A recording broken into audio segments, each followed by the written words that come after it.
Ujú.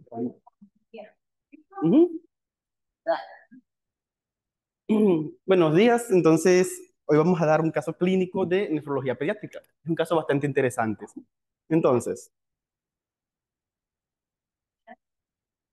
bueno, para iniciar, es una paciente recién nacida a término que ingresa en su noveno día de vida con una talla de 51 centímetros, un peso de 3.180 gramos, una frecuencia respiratoria, frecuencia cardíaca y saturación dentro de límites normales. Entonces, la emotiva consulta fue una niña que fue remitida desde el hospital universitario por trámites administrativos. Es una recién nacida de 37.5 semanas que fue nacida por parto vaginal y fue paciente que tuvo una asfixia perinatal severa al momento del nacer. Se le evidenció que tenía un SARNA 3 al momento del nacimiento, motivo por el que fue derivado al hospital universitario para iniciarle una hipotermia terapéutica. Durante la estancia en el hospital universitario, la paciente durante el manejo con hipotermia terapéutica en 72 horas permaneció bastante estacionaria y de hecho se le evidenció que tenía una pobre respuesta al tratamiento instaurado. Entonces, desde allá nos remiten ya con manejo con fenobarbital porque se evidenció que la niña tenía movimientos convulsivos que también evidenciaron un trazado electrocardiográfico, aunque a nuestra institución no llegó el tratado electroencefalográfico. También tenía una ecografía transfrontalunar en donde se mostraba que tenía una ecogenicidad en la sustancia blanca periatral bilateral. Y también venía con un diagnóstico ya de una injuria renal Cadigo 2. Como antecedentes de importancia en esta recién nacida fue un parto vaginal en el agua en donde tuvo un evento centinela que fue dado un prolapso del cordón umbilical en el momento del parto. Esta paciente presentó una asfixia perinatal severa con un Apgar de 1 al nacer al minuto, 1 a los 5 minutos, tuvo un Apgar de 4 a los 10 minutos y un Apgar de 6 a los 20 minutos y requirió de manejo de compresiones, ventilación positiva e incluso agregarle adrenalina al manejo. La paciente se le tomó en el lugar de nacimiento unos gases arteriales del cordón, en donde se evidenció que tenía bastante acidemia, el exceso base estaba en 31.9 y lactato no era valorable. Como antecedentes ya de prenatales, en la parte de controles prenatales, era una paciente que todos sus controles prenatales estaban normales, ecografía sin alteraciones y también los paraclínicos de control prenatal de la madre sin alteraciones. En el hospital universitario, como les dije anteriormente, presentó una injuria renal Cadigo 2 y también presentó necesidad de ventilación mecánica invasiva hasta el día en que fue remitida a nuestra institución. Aquí ya les comenté más que todos los antecedentes ya perinatales de la madre, los paraclínicos los paraclínicos para poder saber cómo estaba en control prenatal. Y al momento de ingresar, ingresa con unos paraclínicos. A las 24 horas de vida tenía una creatinina de 1.44, pero antes del egreso a nuestra institución tenía una creatinina de control que estaba en 0.75. Aquí al ingresar se le hacen unos paraclínicos que mostramos un uroanálisis sin ninguna alteración, pero vemos que tenemos una elevación de la creatinina respecto al último control que le hicieron a la paciente. Y nos evidenciamos que tiene una tasa de filtración glomerular que estaba bastante disminuida para la edad. Y unos gases venosos que también mostraban un exceso de base bastante aumentado. Estaba mucho mejor respecto al inicio de su primer gas arterial cuando nació, pero seguía estando fuera de metas. Entonces, esta niña tenía, cuando la vimos, estaba bastante poliúrica y su tasa de filtración estaba disminuida. Entonces, por parte de nefrología pediátrica, la indicación que se obtuvo fue no dejar que la paciente se negativizara en su balance, ya que esto nos iba a ayudar a que mejorara la paciente sin necesidad de ingresar a una terapia de reemplazo renal.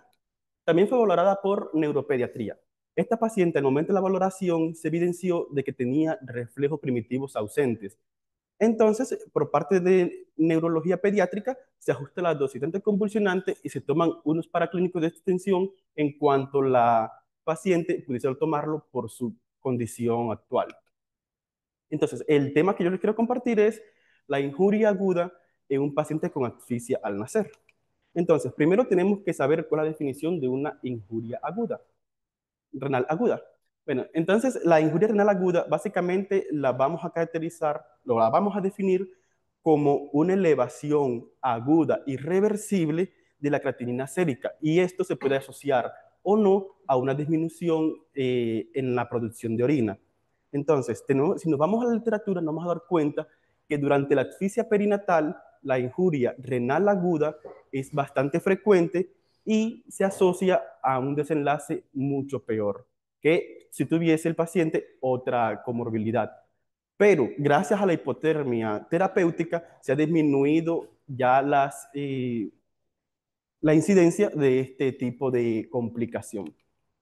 Y si nos vamos a definición entonces de una asfixia perinatal, tenemos dos definiciones. La de la OMS, que ellos dicen que la asfixia perinatal es una alteración para poder respirar después del nacimiento. Pero si nos queremos ver la definición de la ASCON, tenemos una definición que es más bioquímica. Ellos refieren que es una alteración en el intercambio de los gases, más que todo por una interrupción del flujo placentario.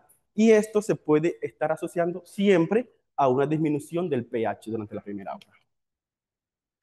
Y si queremos saber cómo llegó esta niña a una injuria renal, primero tenemos que saber cómo es la fisiología renal de un recién nacido. En los recién nacidos, primero, en el feto está teniendo un gasto, un aporte sanguíneo alrededor del 4%, pero al momento en que tenemos el pinzamiento del cordón, este aporte de sangre y este gasto va a estar aumentando hasta el 18% en las primeras semanas de vida. Ahora, esto se da más que todo porque se vence la resistencia vascular que llega hasta el área juxtaglomerular. Pero esto más que todo va a estar inducido por las catecolaminas, la angiotensina 2 y el sistema nervioso simpático. Tenemos que saber también que los recién nacidos en el riñón en las primeras semanas de vida tienen mayores receptores para la angiotensina 2 y tienen también muchos receptores alfa adrenérgico. Estos nos van a causar una vasoconstricción, pero con el momento en que el niño va creciendo, va a tener una aparición de nuevos receptores que son beta 2, más que todo los beta adrenérgicos. Y estos receptores beta adrenérgicos nos van a causar una vasodilatación.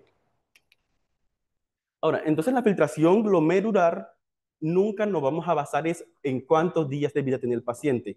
La filtración glomerular está basada en la edad de semanas con las que venía el paciente. Por ejemplo, un recién nacido de 37 semanas va a tener la misma tasa de filtración glomerular que un recién nacido de 36 semanas y 7 días de vida. Eso está más que todo dado no por el peso, no por la edad de vida, sino por la edad pregestacional que tenía el paciente. O sea, cuántas semanas de vida hubiese tenido en el momento del parto.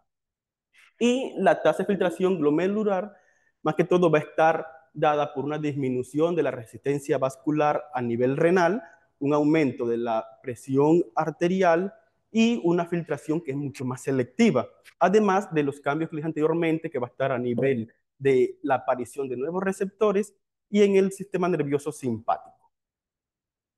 Ahora, para que tengamos una guía como referencia, esta es la tasa de filtración que yo les mencioné, que está dada más que todo, no por los días de vida, sino por los días de cuántas semanas tiene el momento de nacer.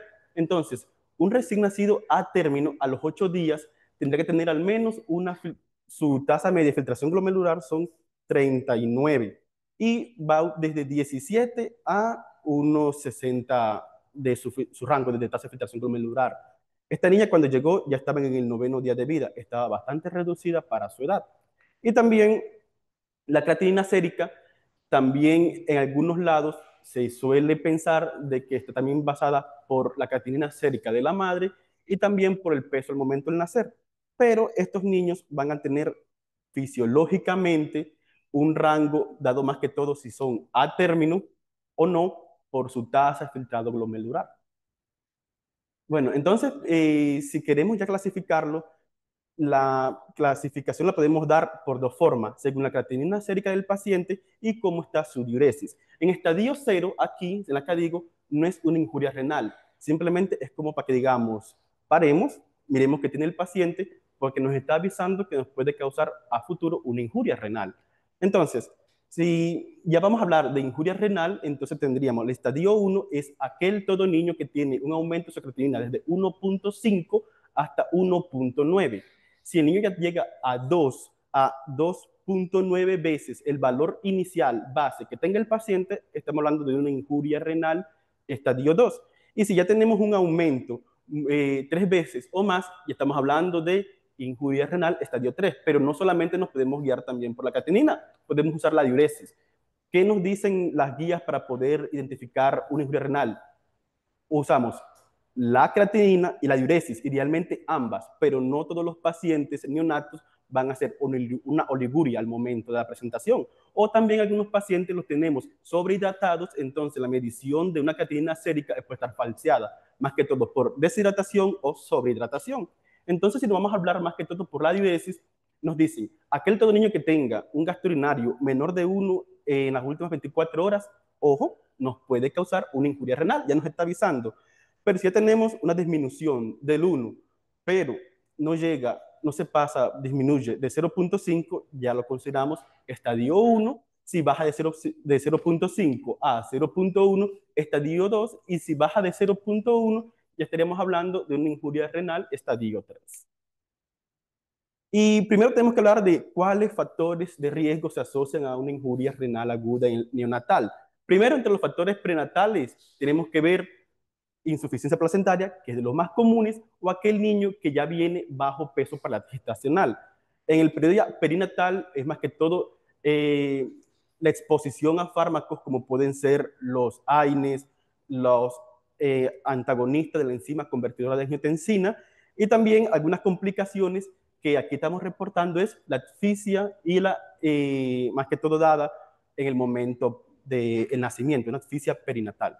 Y postnatal, todo niño prematuro, con bajo peso, con cardiopatías congénitas, errores del metabolismo y también pacientes que han estado expuestos a fármacos nefrotóxicos son los que tienen más riesgo de tener una injuria renal aguda. Aquí quisiera hablarles más que todo de cuáles riesgos, cuáles causas, pero ya siendo prerrenal y ya una injuria ya intrínseca y una causa postrenal. Entonces, entre las causas prerrenal tenemos que darnos cuenta de algo. El boom va a estar aumentado, pero la creatinina no se aumenta o si se aumenta va a ser un aumento que es bastante leve. Generalmente la principal causa, si lo resumimos en algo pequeño, sería poco aporte de sangre al riñón.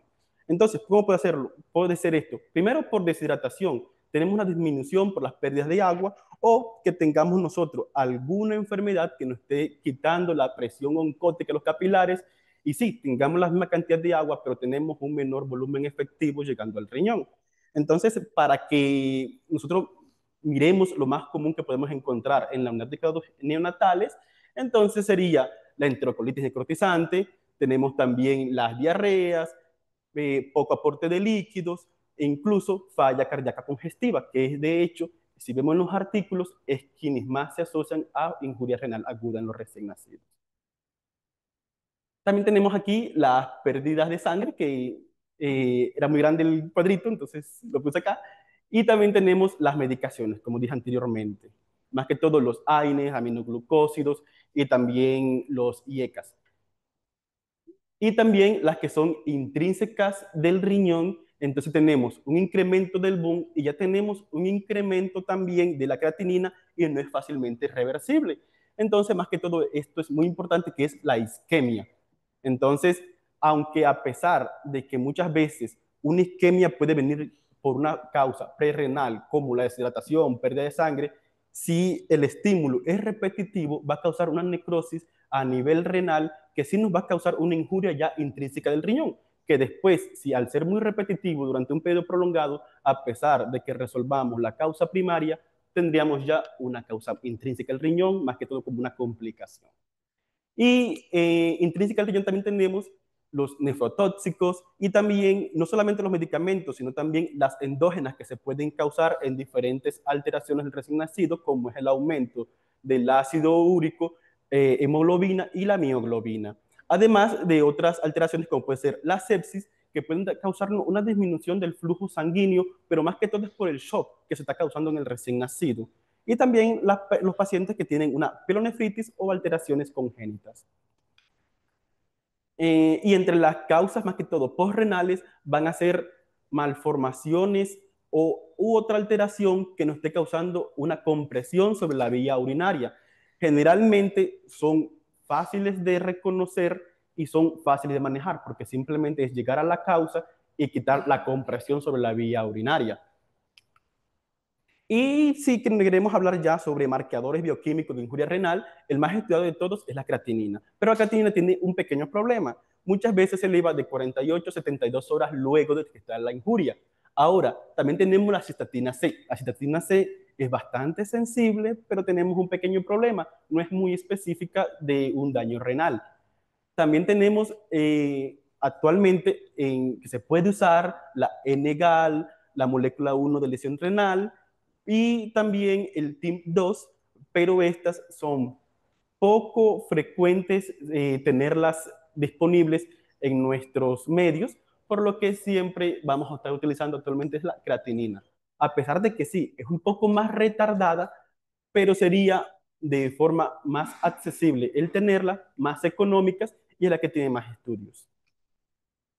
Este es un artículo que les quería comentar que era que se hizo en pacientes con asfixia perinatal. Y aquí querían más que todo estratificar el riesgo que tenían los recién nacidos y caracterizarlos. ¿Cuáles recién nacidos tenían más riesgo de tener una injuria renal aguda? ¿Cómo se presentaba? Entonces, aquí también lo pueden, por sexo, se dieron cuenta que los hombres tenían una injuria renal aguda como complicación 2 a 1 respecto a las mujeres. Y también se evidenció que a menor edad gestacional, mayor riesgo para una injuria renal aguda. También se dieron cuenta que en pacientes con encefalopatía hipóxica secundaria a una asfixia perinatal, la causa o el estadio de la injuria renal era el estadio 2, el más común, el segundo más común era el estadio 1. Y el parto por cesárea se asocia más a injuria renal aguda en una asfixia perinatal. Ahora, entonces, la frecuencia de la lesión renal, de la injuria renal, más que todo fue alrededor del 20% de los pacientes y entre estos pacientes se dieron cuenta que la injuria renal es un factor que tiene un desencadenante no muy favorecedor. De hecho, la mayoría de los pacientes en este estudio fallecieron. Y como resumen ya, entonces tendríamos que, más que todo, el método de entrega como parto o cesárea, la cesárea se asocia más a injuria renal. Los pacientes de menor edad gestacional tienen más riesgo de tener una injuria renal y esto lo corroboramos con la clínica y también con todos los artículos que podemos encontrar en la literatura médica. Y también el género masculino se ha evidenciado que tiene un factor, está en estudio, porque se piensan que las hormonas femeninas tienen un factor protector a nivel renal. Y bueno, entonces como manejo de la injuria renal aguda, lo básico, evitarla. Y si ya no la pudimos evitar, le voy a dar unos cuantos tips aquí para que puedan entender. Bueno, entonces, pero sí, primero quiero que sepan algo. La injuria renal en la asfixia perinatal no está tan estudiada, no tenemos suficientes estudios y aún más en aquellos pacientes que ingresan eh, a una hipotermia terapéutica. Entonces, primero, estrategias para evitar la injuria renal. Evitar los nefrotóxicos siempre y cuando sea posible. De hecho, si buscamos en internet, porque es muy fácil, busquen Baby Ninja. Baby Ninja, ¿qué es? Más que todo es un programa, un estudio en donde podemos encontrar los fármacos nefrotóxicos, cuándo evitarlos y en caso de que tengamos que usarlos, nos van a enseñar cómo usar a dosis efectivas ese fármaco con el fin de evitar una lesión renal, una injuria renal aguda. Ahora, el volumen. Respecto al volumen, hay mucha información. Más tarde lo voy a explicar con una tablita que hice para más o menos saber, pero muchos pacientes van a estar inicialmente con un balance positivo. En algunas guías uno encuentra al niño dele simplemente líquido que pierde, dele el líquido, o sea, administre los líquidos que perdió. En algunos casos, como la Academia Americana de Pediatría, nos dicen, en niños con balance positivo, agréguele líquidos, sí, pero ayúdele, porfa, a poder orinar. Ellos explican que la furosemida puede usarse, pero solamente en pacientes que tengan una falla cardíaca congestiva. De hecho, ellos recomiendan más que todo las salantinas, igual que la Cadivo. Entonces, pero primero para evitarlo, no hay que ser tacaños con los líquidos. También hay estudios que han mostrado que una de las causas principales de injuria renal aguda en unidad de cuidados intensivos neonatales es una causa prerrenal, más que todo por no darle los líquidos completos a los niños pensando que se pueden tener una sobrecarga hídrica. Y el monitoreo de la función renal. Todo paciente que tenga al menos un factor de riesgo para injuria renal debería de hacérsele de forma seriada un seguimiento de la función renal. También en caso de niños que estén sépticos o que estén con un shock, eh, agregarles inotrópicos y vasotrópicos también está aprobado, más que todo para tener una función y una perfusión renal adecuada. Entonces, que es evidenciado que un balance hídrico positivo, vamos a tener falsos negativos de una injuria renal, porque no vamos a tener una dilución de la creatinina. Pero si el paciente lo tenemos deshidratado, sí, podemos tener una falla perrenal, pero muchas veces también podemos tener un falso positivo porque tenemos una hemoconcentración que nos va a concentrar la creatinina. Ahora, sí se ha demostrado que los pacientes que tienen injuria renal aguda y tienen un balance positivo, que tienen un gasto urinario que está muy reducido, tienen mayor riesgo para morir, mayor riesgo de secuelas, por lo que se considera que tienen un peor pronóstico. Ahora, ¿qué se ha visto? No se sabe si la oliguria es una consecuencia de la enfermedad o es al contrario. Entonces, eso sí lo tenemos en estudio. O sea, ¿a qué me refiero? No está claro si es un reflejo de la gravedad de la enfermedad o de la cantidad de líquido que le estamos agregando y que nos puede causar la enfermedad. Ahora, entonces quería explicar esta tablita que le quería explicar, esta que la hice yo. En todo paciente que inicie con una injuria renal aguda, va a tener primero retención de líquido, o sea, un balance positivo. Pero cuando el paciente comience ya a mejorar de su injuria renal, ya gracias a que comienza a mejorar la tasa de filtración glomerular, ya tenemos una remodelación y una mejoría de todo este epitelio, vamos a tener un paciente que va a estar bastante poliúrico. Vamos a tener una eliminación más que todo del exceso de agua acumulada. ¿Por qué? Porque cuando tenemos una injuria renal, el paciente va a estar todo el tiempo activando la vasopresina, va a estar activando también el sistema renina, angiotensina, aldosterona, vamos a estar acumulando sodio y el agua siempre sigue el sodio como la sombra sigue la luz. Entonces, cuando ya el niño mejore su tasa de filtración glomerular, ya comienza a mejorar su epitelio, ya no necesita mantener una perfusión forzada a dejar de retener sodio y el niño va a estar poliúrico. Entonces, ¿qué pasa aquí? Muchas veces al niño estar poliúricos se le siguen restringiendo los líquidos y no es necesario. El niño necesita esos líquidos porque al restringir los líquidos podemos hacerle de nuevo una falla renal, más que todo prerrenal. Entonces el niño muchas veces ya no estaría mejorando.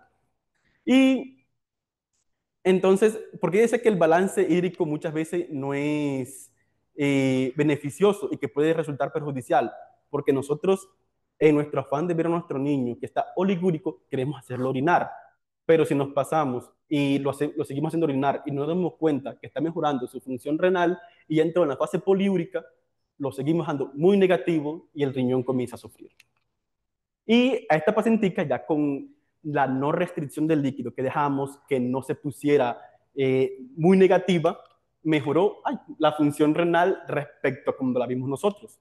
Incluso los asobados estuvieron mucho mejor.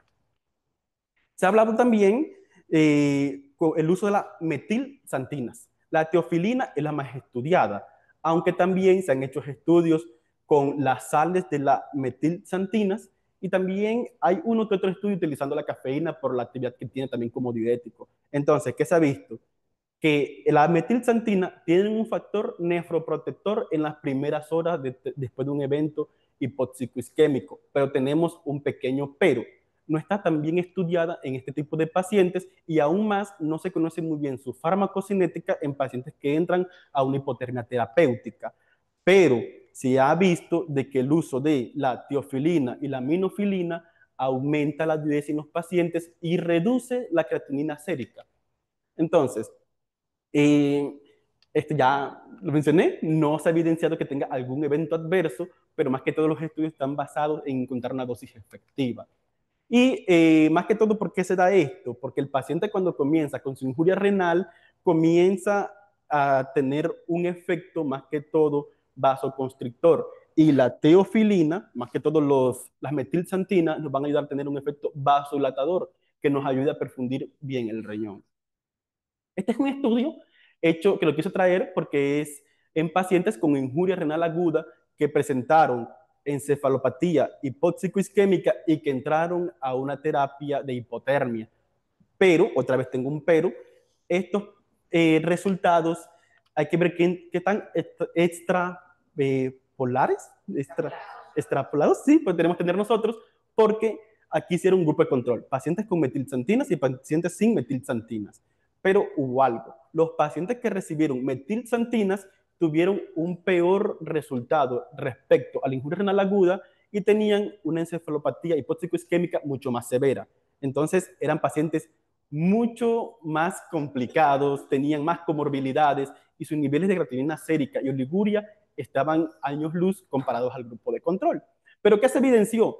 Que después de la aplicación de las metilxantinas, al menos a las 12 horas, aumentaba la diuresis y también se vio que tenía un buen aclaramiento la creatinina. De hecho, en los estudios aquí, ellos decían que después de las 96 horas, el grupo de control y el grupo que usó las metilxantinas tenían creatininas muy similares, por lo que ellos consideraban de que sí tenían un buen efecto.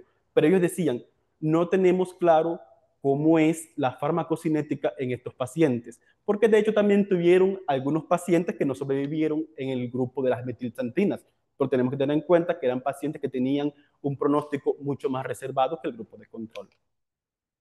Y si nos ponemos entonces, las limitaciones de esto de aquí se las comenté, se las dije desde antes, pero bueno, en conclusiones de los estudios que se han encontrado, entonces, primero, los pacientes que sobrevivieron al uso de en la terapia con metilxantinas no se encontró ningún efecto adverso durante la hospitalización, por lo que consideraron que estaba bastante segura. Y también de que tenía un buen aclaramiento sérico con la creatinina y también tenía un aumento de la producción de orina. Consenso general, entonces, a pesar de que sí, varias guías la recomiendan, la Academia Americana de Pediatría, la CADIGO 2, no está lo suficientemente estudiada en pacientes con encefalopatía hipóxico-isquémica y que ingresan a una terapia de hipotermia terapéutica, por lo que la farmacocinética todavía aún es incierta. Y también algunos estudios sí ya han encontrado de que tienen una farmacocinética alterada, pero que se tiene que seguir estudiando cómo se puede hacer al menos una dosis única o varias dosis. Básicamente, actualmente se está buscando es una dosis efectiva, segura, que pueda responder a la menor cantidad posible. Y esto también de varios estudios y también se evidenció de que tenía un beneficio en los neonatos que estaban con una asfixia prenatal grave al nacer. De hecho, según acá digo, en las primeras 72 horas, si le ponemos la metilxantinas, tenemos un mejor desenlace en la parte de la nefroprotección. Y esto sería todo. Gracias. Ujú.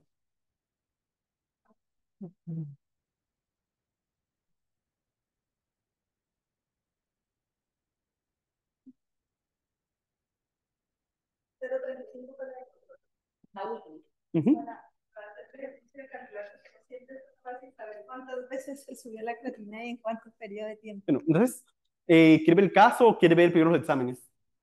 El caso, es que varios que Mm, estamos aquí atrás no lo alcanzamos a ver. El primer día de ella tenía uno. ujú. Aquí, 1.44, las 24 horas de vida. Ujú. No, 44. Y el 30, 0,75. Pero cuando ingresa acá, que fue el 1 de octubre, ingresa con 1,13. O sea, se subió de 0,75 a 1,13. Pero la explicación, por Juan, muchas gracias, Juan, la dio Juan, la explicó Juan. La explicación de ese aumento de 1,13, si nos damos cuenta, y él explicó por qué fue la poliuria que tuvo. Porque este niño estaba saliendo de la injuria renal. Estaba saliendo de la injuria renal. Cuando el 30, ya del 26 al 30 comenzó a salir, pero comenzó con una poliuria, era 7, 8, 9 los gastos urinarios. Entonces, en esa poliuria que tuvo, tal vez que no se hizo esas reposiciones de esa poliuria, otra vez la creatinina volvió a aumentar.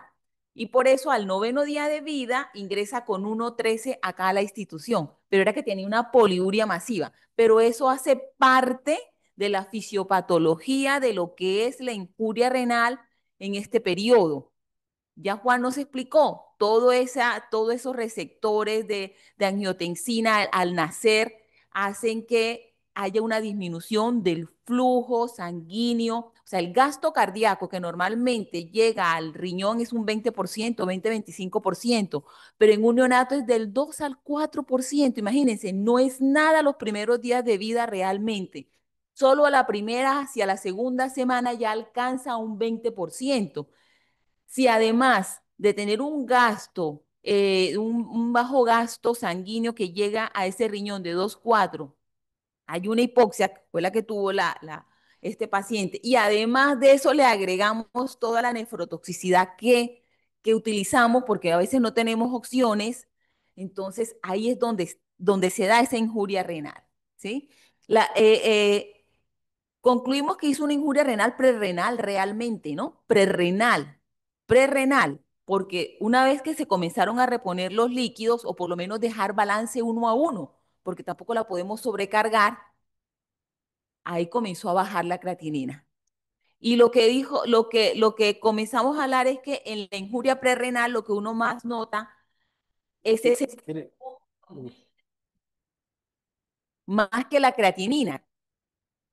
Esa es la prerrenal. En cambio, en la injuria intrínseca tienes una creatinina muy elevada junto con el boom. Esa es la intrínseca. Pero tú sabes que es prerrenal de 50 con una creatinina de algo está pasando. Y ahí es cuando tenemos que estar atentos. Ni tanto que queme el santo, ni tanto que porque tampoco podemos pasarnos con los líquidos y eso ya lo tenemos claro con los líquidos, ¿sí? Entonces hay que mantener unos balances neutros y sobre todo estar atentos en ese momento de la poliuria. O sea, es tan importante la medición de la diuresis. El paciente hay que pesarlo todos los días. Lo que pasa es que como generalmente están intubados, a veces es muy difícil pesar un paciente todos los días, pero ahí es donde nosotros tenemos que estar pendientes. Ese gasto urinario que en las unidades neonatales se lleva perfecto, ¿sí? Entonces, ahí vamos, a horario, cada 6, cada 8 horas. No sé si hay preguntas. Bueno, Hay preguntas, no sé si lo tienen claro todos. ¿Cuántas veces se subió la creatinina? ¿Cómo la sacan? Dividiendo la más alta entre la más bajita y eso le da el número de veces que se subió, ¿cierto?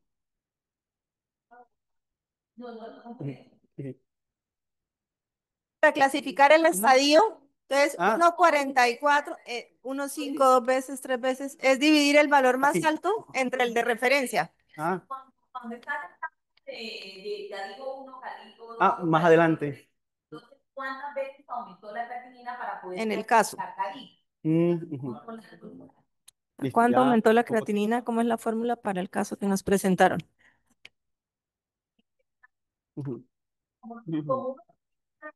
La primera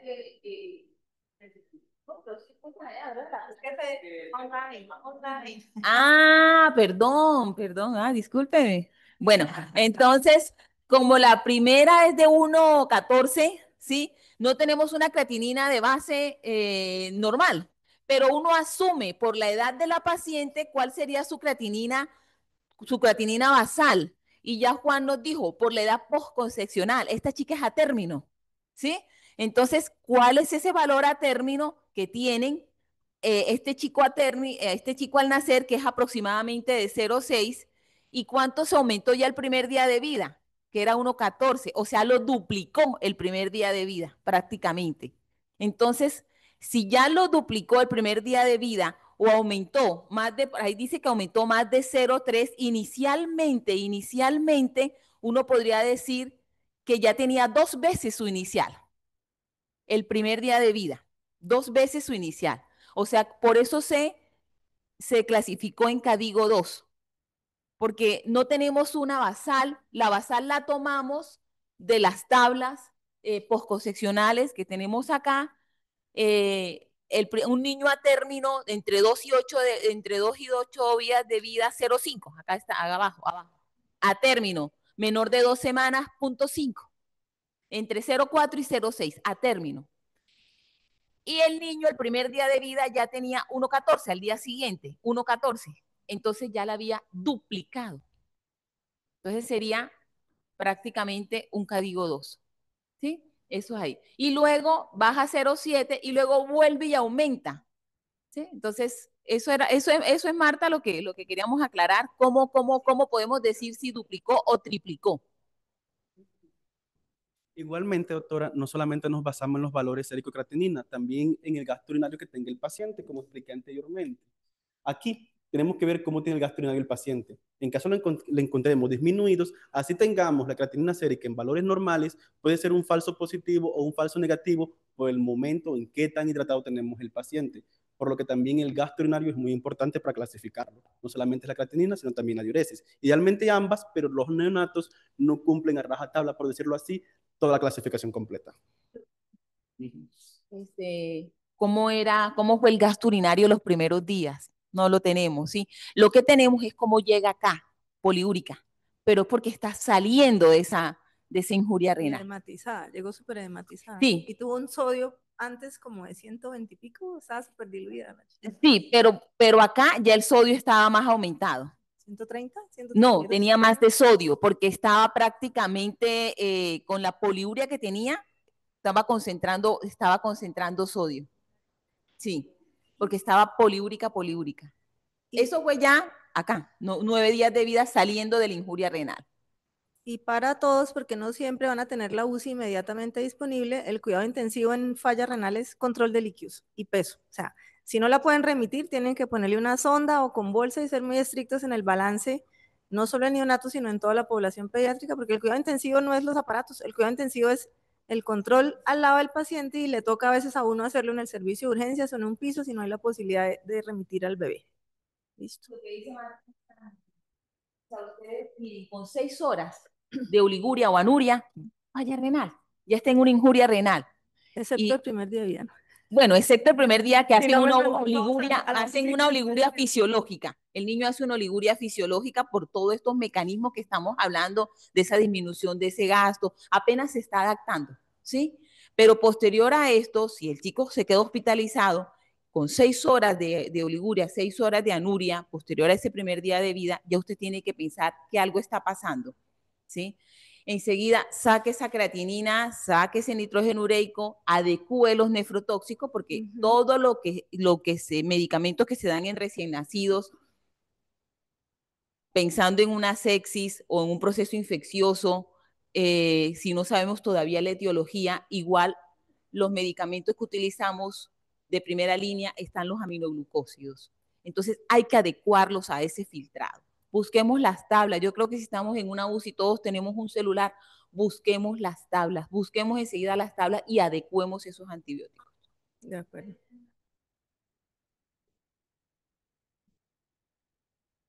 Tenemos, digamos, un paso convencional.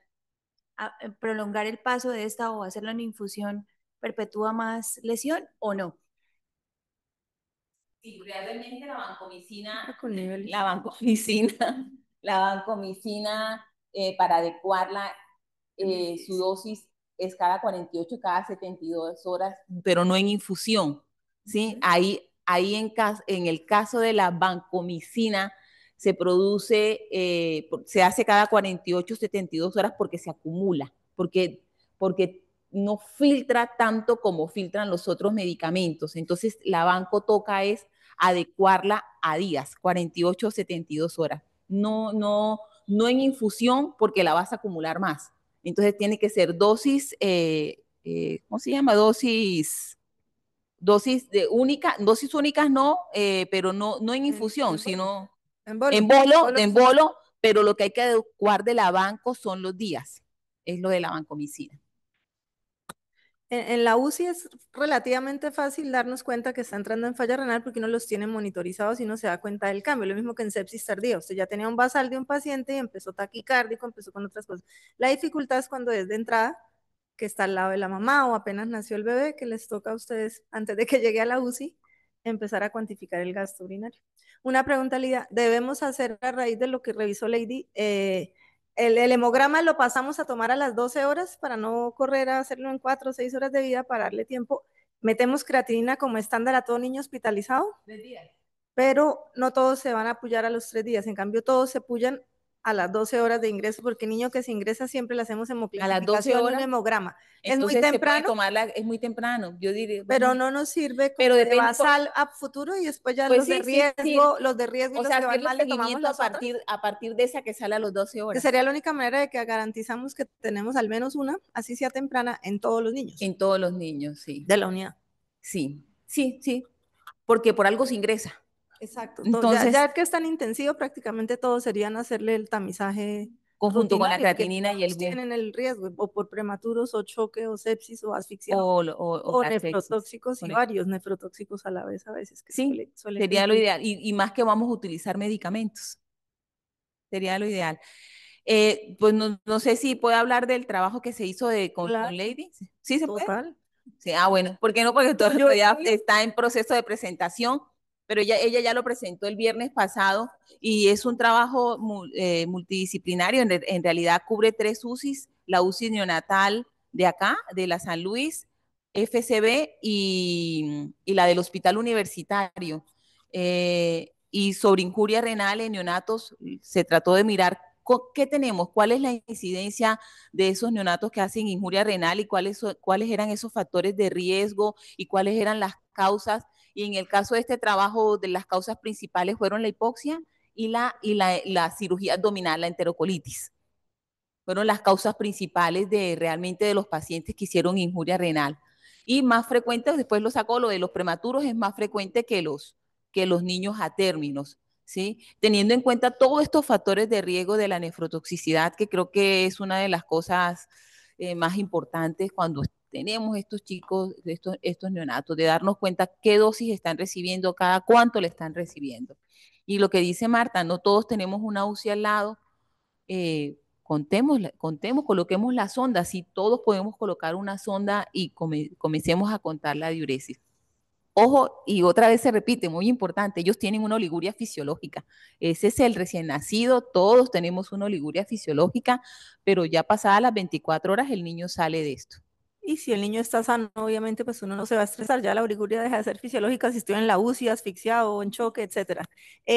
Reforzar el seguimiento al alta en canguro, los van a seguir, pero estrictamente remitir a nefrología pediátrica a todo el niño que haya tenido una injuria renal aguda, porque en Cali, en el Congreso Nacional, una colega, creo que era la del Valle Lili, puso unos casos muy interesantes de niños prematuros extremos que aparentemente hicieron una injuria 1 o 2 y resolvieron rápido y se perdieron el seguimiento y les llegan ya escolares o adolescentes en una falla renal crónica, en unas emergencias hipertensivas. Entonces, la importancia de lo que representa el haber nacido prematuro, haber tenido lesión en la oligonefronia y más encima injuria renal, que puede ir silenciosa como muchas otras cosas, requiere un seguimiento especializado a largo plazo para tratar de preservar la función renal para el resto de la vida. Así es, y acá se lleva, acá se hace. Sí. Acá todo niño prematuro tiene es multidisciplinario, todas sus valoraciones, desde neurología, nefrología, todos llegan a nefrología, o la gran mayoría se les da la orden y ellos llegan a nefrología. Y como hay programa canguro acá llegan todos a nefrología y se le hace seguimiento creatinina y boom, y microalbuminuria, aunque la microalbuminuria antes del año de edad no está muy estandarizada, pero ese es el seguimiento que le hacemos. Y sí hemos visto, no tenemos todavía niños, solo tenemos una o dos que fueron aquellos cuatro que nacieron, pero que fueron 4 o 5 hace como 10, 12 años, que son de Ecopetro, los cuatrillizos. Bueno, esos chicos todavía se siguen, la más de prematura, la más pequeñita, la de más bajo peso, porque todos fueron prematuros, la creatinina va bien, se sigue con creatinina, esa es la más grandecita que tenemos. Pero sí, pueden llegar con... Lo que más caracteriza de la oligonefronía es un prematuro, cuando nace, no ha completado su formación de los glomérulos.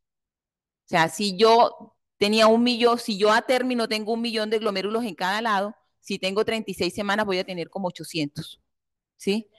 No nace completo. Lo que se produce después de que el niño nace es que madura, la parte tubular hace su función a partir prácticamente, se completa a partir del año, ya comienza el túbulo a hacer su función adecuada. Pero que salgan más glomérulos o que se produzcan más glomérulos o que se reproduzcan más glomérulos, eso no va a pasar. Entonces estos chicos terminan haciendo una hiperfiltración, que esa hiperfiltración lleva a una esclerosis focal y esto es lo que los lleva a una enfermedad renal crónica, que es lo que Marta les estaba diciendo. Entonces, sí es muy importante el seguimiento con el prematuro. Y felicito a Juan porque revisó muy bien el tema y sobre todo que se empapó, se empoderó y nos explicó muy bien la parte fisiopatológica, así que felicito a Juan.